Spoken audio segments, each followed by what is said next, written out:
पिछले कुछ दिनों से पेटीएम को लेकर बड़ी चर्चा हो रही है। बहुत लोग पूछ रहे हैं कि क्या पेटीएम अब बंद हो जाएगा, क्या पेटीएम में लोगों के जो पैसे हैं उसका क्या होगा बॉस? क्या पेटीएम से अब पेमेंट नहीं कर सकेंगे? क्योंकि ये जो नया डिजिटल इंडिया बना है उसमें तो लोग भूल ही गए घर से नोट लेके निकलना। कई जाते हैं पेटीएम कर दें, पेटीएम होता है, फोन पे होता है। लेकिन अब बात पेटीएम की हो रही है कि क्या आप पेटीएम से बिल नहीं भर सकेंगे? पेटीएम में जो मेरा पैसा है वॉलेट में वो क्या उड़ जाएगा?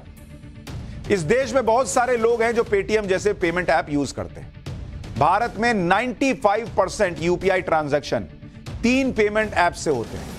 इन 3 ऐप्स में फोन पे है, गूगल पे है और पेटीएम शामिल। 95% जो डिजिटल पेमेंट होता है लोग या तो फोन पे से करते हैं, गूगल पे से करते हैं या पेटीएम से करते हैं। हर जगह यही सब ऐप से पेमेंट चल रहा है। सब्जी लेने जाइए सर पेटीएम करना दीजिए, दूध लेने जाइए, घर का राशन लेने जाइए, बिजली का बिल भरना हो, मूवी का टिकट बुक करना हो, बस ट्रेन का टिकट बुक करना हो, रिचार्ज कराना हो, परिवार दोस्तों को पैसे भेजने हो, हर जगह आजकल यही चल रहा है। मोबाइल निकाला, टप से पेमेंट कर दिया। कोई कैश का झंझट लेता ही नहीं, कोई छुट्टे पैसे का चक्कर भी नहीं। ऐसे में जब पेटीएम जैसे पेमेंट ऐप को लेकर खबरें चलती हैं तो लोग परेशान हो जाते हैं, क्योंकि ये करोड़ों लोगों से जुड़ा मामला है। लेकिन परेशान होने की जरूरत नहीं है। पाठशाला की इस क्लास में आज हम सब कुछ क्लियर कर देंगे कि पेटीएम के मामले में चल क्या रहा है और होने क्या वाला है। पेटीएम को लेकर इतनी चर्चा दरअसल इसलिए भी हो रही है क्योंकि देश में पेटीएम के करोड़ों यूजर्स हैं। करीब 9 करोड़ 20 लाख लोग पेटीएम यूज करते हैं। 9 करोड़ 20 लाख। पेटीएम की करीब 80 लाख डिवाइस दुकानों और रेहड़ी में लगी हुई है। हर महीने पेटीएम से 1,25,000 करोड़ से ज्यादा का ट्रांजैक्शन होता है। इसलिए पेटीएम से हर खबर जो जुड़ी हुई है वो करोड़ों भारतीयों से जुड़ी हुई खबर है। जब इतने पेटीएम यूजर्स हैं तो जाहिर है कि कोई एक फैसला करोड़ों लोगों को प्रभावित कर सकता है, और यही हुआ भी। दरअसल 2 दिन पहले रिजर्व बैंक ऑफ इंडिया ने पेटीएम पेमेंट्स बैंक पर एक्शन कर दिया। इससे हड़कंप मच गया। आरबीआई ने पेटीएम पर जो एक्शन लिया उसमें कहा गया कि 29 फरवरी के बाद पेटीएम पेमेंट्स बैंक के किसी भी customer account, wallet, FASTag, NCMC card में कोई रकम जमा नहीं कर पाइएगा। पेटीएम पेमेंट्स बैंक से जुड़े account, wallet, FASTag, NCMC card में कोई क्रेडिट लेन देन भी नहीं हो पाएगा और टॉपअप भी नहीं कर सकते। सिर्फ ब्याज, रिफंड, कैशबैक ही पेटीएम पेमेंट्स बैंक के अकाउंट, वॉलेट और फास्टैग के अलावा दूसरे कार्ड में ऐड हो सकते हैं। अब आप कहेंगे ये तो बहुत टेक्निकल बात हुई बॉस, समझ में नहीं आया, तो हम समझाएंगे ना। आरबीआई के इस एक्शन के बाद हड़कंप मचा हुआ है। पेटीएम के शेयर 2 दिन में धड़ गिरे चले जा रहे हैं। 31 जनवरी को पेटीएम का शेयर 760 रुपए पर, आज पेटीएम का शेयर 487 रुपए पर आ गया। 2 दिन में पेटीएम के शेयर में 40% की गिरावट दर्ज हुई और कंपनी की मार्केट वैल्यू 30,931 करोड़ रुपए से घटकर 17,378 करोड़ रुपए पर आ गई। यानी 2 दिन में ही पेटीएम कंपनी की मार्केट वैल्यू 13,553 करोड़ रुपए कम हो गई। 13,553 करोड़ रुपए गिर गई वैल्यू पेटीएम। लोग भी परेशान हो गए। लोगों के मन में कई सवाल उठने लगे कि बॉस अब क्या 29 फरवरी के बाद पेटीएम काम करना बंद कर देगा क्या? पेटीएम से क्या यूपीआई ट्रांजैक्शन होना बंद हो जाएगा क्या? पेटीएम वॉलेट में जो बैलेंस है अब क्या यूज नहीं कर पाएंगे, गया वो पैसा क्या? पेटीएम के फास्टैग में जो बैलेंस है उसका क्या होगा? दुकानों में पेटीएम के साउंड बॉक्स जो लगे रहते हैं जिसमें आवाज आती है ना, आजकल तो बड़े बड़े फिल्म स्टार्स की आवाज आती है कि आपने 225 रुपए जमा किए, वो वाली साउंड बॉक्स, पीओएस मशीन लगी है, अब वो गई क्या? अब यहां ये समझना होगा कि पेटीएम पेमेंट बैंक पर एक्शन का मतलब ये नहीं है कि पेटीएम ऐप भी बंद हो जाएगा। पेटीएम ऐप पहले की तरह काम करता रहेगा, लेकिन पेटीएम पेमेंट्स बैंक पर एक्शन के चलते 29 फरवरी के बाद पेटीएम ऐप की कई सर्विसेज प्रभावित होंगी। जैसे आपका पेटीएम वॉलेट। आप पेटीएम वॉलेट में 29 फरवरी के बाद कोई पैसा ऐड नहीं कर पाएंगे। वॉलेट होता है ना, एक आप यूपीआई पेमेंट करते हैं, एक वॉलेट में पैसा डाल के पेमेंट करते हैं, तो 29 फरवरी के बाद उस वॉलेट में आप कोई पैसा जोड़ नहीं पाइएगा।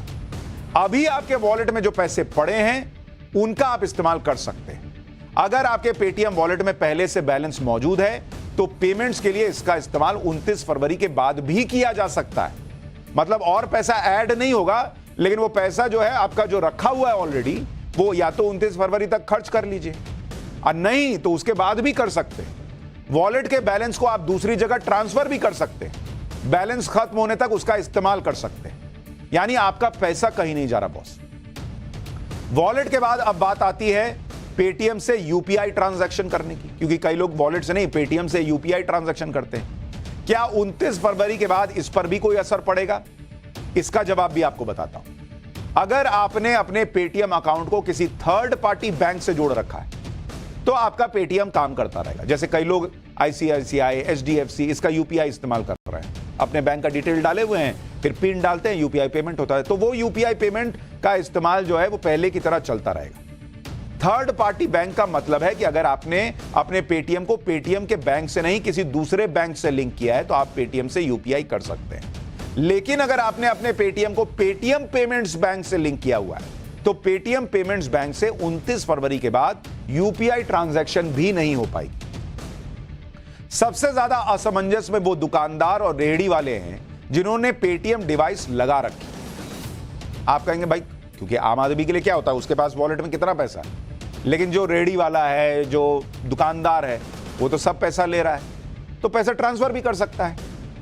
ऐसे दुकानदार जो अपने पेटीएम पेमेंट्स बैंक अकाउंट में पैसा रिसीव करते हैं वो 29 फरवरी के बाद पेमेंट रिसीव नहीं कर पाएंगे। ऐसे दुकानदारों को अपना पेटीएम थर्ड पार्टी बैंक से लिंक करना होगा या दूसरी कंपनियों के क्यूआर कोड के जरिए डिजिटल पेमेंट्स आप रिसीव कर सकते हैं। अब बात फास्टैग की भी कर लेते हैं।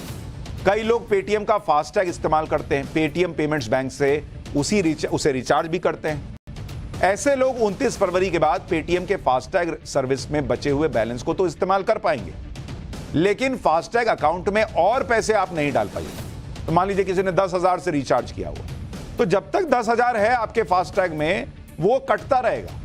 हाँ, अब उसके बाद ऐड करना चाहिएगा तो वो नहीं हो पाएगा। अब वो लोग जिनके पेटीएम पेमेंट्स बैंक में सेविंग्स अकाउंट है, उसमें बैलेंस बचा हुआ है, वो ये सोच रहे होंगे कि उन्हें क्या करना है, क्या ये पैसा 29 फरवरी से पहले ही खर्च कर लेना है क्या? नहीं बॉस, ऐसा भी नहीं है। अगर आपके पेटीएम पेमेंट्स बैंक में बैलेंस बचा हुआ है तो आप उसे पेटीएम के ही थर्ड पार्टी बैंक में ट्रांसफर कर सकते हैं। लेकिन अगर third party bank account link नहीं है तो 29 फरवरी से पहले यह काम जरूर कर लीजिए। मतलब थर्ड पार्टी बैंक मतलब कोई भी और बैंक, पेटीएम वाला बैंक छोड़ के कोई और दुनिया का बैंक आप जो है उसको कनेक्ट कर लीजिए, फिर आपको कोई दिक्कत नहीं। आरबीआई ने पेटीएम पेमेंट्स बैंक पर इतनी सख्त कार्रवाई की क्यों है वो भी आपको जानना चाहिए। सिस्टम ऑडिट की रिपोर्ट में आरबीआई को दरअसल पता चला कि पेटीएम पेमेंट्स बैंक ने केवाईसी के नियमों का उल्लंघन किया, मनी लॉन्ड्रिंग विरोधी कानूनों के पालन में भी खामियां पाई। पेटीएम पेमेंट्स बैंक ने कई मामले में नियमों को ताक पर रखा। पेटीएम के फाउंडर विजय शेखर शर्मा का बैंक पर इनडायरेक्ट कंट्रोल भी था। पेटीएम पेमेंट्स बैंक की ओनरशिप में भी बेहद जटिलता थी, इसीलिए आरबीआई ने एक्शन ले लिया। पेटीएम का दावा है कि वो आने वाले दिनों में आरबीआई के दिशा निर्देशों और मानकों के तहत अपने सिस्टम को दुरुस्त कर देगा। ऐसा नहीं है कि पेटीएम पेमेंट्स बैंक पर एक्शन हुआ तो लोगों को डिजिटल पेमेंट करने में परेशानी होने वाली है। एनपीसीआई यानी national payments corporation of India की रिपोर्ट देखें तो अभी अगर आप देखेंगे डिजिटल पेमेंट जो है वो किस तरह से अगर हो रहा है, आप देखेंगे डिजिटल पेमेंट जो इंडिया में चलता है और हो रहा है, फोन पे एक ऐप आप यूज करते हैं ना, फोन पे 46% पेमेंट लोग मतलब अगर 100 दिन भर में पेमेंट होता है तो 46 पेमेंट फोन पे ऐप से होता है। इसके अलावा जो गूगल पे है इसका भी इस्तेमाल बहुत लोग करते हैं, 36% लोग गूगल पे का इस्तेमाल करते हैं। और पेटीएम का इस्तेमाल, नाम पेटीएम का लोगों ने ज्यादा सुना हुआ है, लेकिन पेटीएम का इस्तेमाल या जो ट्रांजैक्शन होता है वो 13% है। यानी अगर आप इन दोनों को जोड़ दीजिए तो करीब 82% ट्रांजैक्शन ऑलरेडी अभी पेटीएम के अलावा दूसरे इससे हो रहा है। 13% ही ट्रांजैक्शन पेटीएम से होता है। तो ऐसा नहीं है कि डिजिटल ट्रांजैक्शन रुक जाएगा, यानी मार्केट भी चलता रहेगा। ऑनलाइन पेमेंट के लिए कई विकल्प आपके पास हैं, और जैसा मैंने आपको बताया कि पेटीएम भी चलेगा बहुत, ऐसा नहीं कि पेटीएम बंद हो जाएगा, लेकिन आपके पास यह मौका है कि आप अभी चीज़ों को दुरुस्त कर लें, अपना वॉलेट में जो पैसा है अब और 29 के बाद आप और ऐड नहीं कर पाइएगा तो उसके पहले ख़त्म कर लीजिए, या फिर आप जो है वो किसी थर्ड पार्टी बैंक से अपना यूपीआई जोड़ लीजिए, तो आप आराम से यूपीआई करते हुए पेटीएम का इस्तेमाल भी कर सकते हैं। लेकिन पीछे कुछ दिनों में हमने कई बार लोगों से सुना कि अब क्या होगा बॉस, पेटीएम का क्या होगा, हमारा पेटीएम चलेगा नहीं चलेगा, तो इसलिए हमें लगा कि यह खबर आपको बतानी चाहिए। तो ये इस खबर में हमने जो जानकारी दी है वो ज़्यादा से ज़्यादा लोगों को भी बताइए, ताकि उनको भी पता चले कि ये क्या हो रहा है, क्यों हो रहा है, और जो लोग पेटीएम इस्तेमाल करते हैं उन्हें पैनिक करने की ज़रूरत है। डिजिटल पेमेंट भी चलता रहेगा और देश ऐसे ही आगे भी बढ़ता रहेगा।